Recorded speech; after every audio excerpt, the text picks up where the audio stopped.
আসসালামু আলাইকুম রহমতুল্লাহ। আমি এখন আছি আপনাদের সাথে।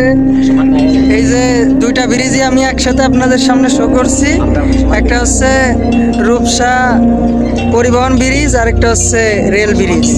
এই যে রেল ব্রিজ আমার পিছনে আর পরিবহন ব্রিজ সামনে। এই যে এখন আমার এই সাইডই পরিবহন ব্রিজ আর সামনে হচ্ছে রেল ব্রিজ, আর এই যে সাথে আছে হজরতরা। এনাদের মুখ থেকে আমরা এখন কিছু কথা শুনবো, আপনারা ধৈর্য ধরে শুনতে থাকুন। আসসালামু আলাইকুম রহমতুল্লাহ।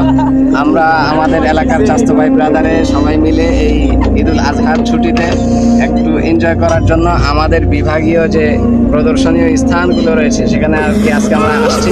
তো কয়েক জায়গায় ঘুরলাম, তার ভেতরে এই রূপসা র্যাব 6 এখানে একটা প্রশান্তি ক্যাফ আছে, সেখানে আমরা আছি। আসলে বাস্তবতা এটাই যে প্রশান্তি ক্যাফে যেটার নাম দিয়েছে এটার অবাস্তবতা কিছু নাই। আপনারা সকলে দেখতে পাচ্ছেন এইখানে যে বিশাল এক নদী, এরপরে ভাসমান একটা ব্রিজের উপরে এখন আমরা দাঁড়িয়ে আছি। এখানে সামনের দিকে দেখলে আপনারা দেখতে পাচ্ছেন যে এত সুন্দর একটা পরিবেশ, মানে খুব শান্ত। তো আসলে এখানের যে নাম দেওয়া হয়েছে প্রশান্তি ক্যাফে, এটা আসলে অবাস্তব কিছু না। আসলে ভালো লাগছে, আপনারা আসবেন, ঘুরবেন, এনজয় করবেন। শুকরিয়া। ইনশাল্লাহ।